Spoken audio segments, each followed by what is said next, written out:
Using my parking space? All good, you will be using it forever. So I'm living in Japan. Now and here people ride bicycles a lot. You can't leave your bike anywhere and you have to pay for parking, between $1 and $2 per day. There are very few free parking areas for bicycles. Most people leave their bikes at the same place, so they pay monthly because it's cheaper and you have your own space. This started a couple of weeks ago.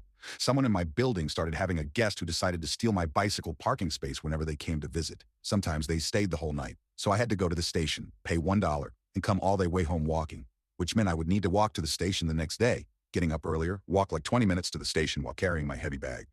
All the bicycle spaces have a number, which means they are reserved for someone. Mine is the 105, but this F***er decided to take mine whenever they came to visit. The second time this happened, I told the building manager, but they didn't do anything. The third time I saw the bicycle there, it was the same red expensive bicycle. I left a note in Japanese saying, "Please don't leave your bicycle here. This is my space and I'm using every day." I found the note taped with the tape I used to tape it on their bike to my parking space, and it had a couple of bad words in Japanese at the end.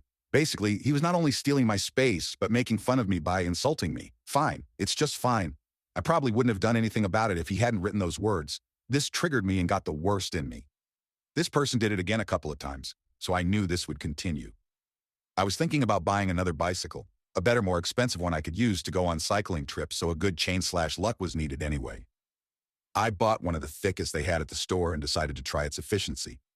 I locked his bicycle next time I saw it there. It hasn't moved for the last 7 days. There were 2 notes. The first one was a very aggressive one, with more bad words and threats about going to the police, which I don't care. Let's go that way, buddy.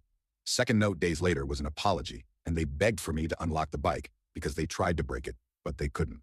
I guess he has learned his lesson. I'm pretty sure he won't do it again, but I just want to enjoy this feeling of victory a couple of days more. I will free it in 3 days, I guess.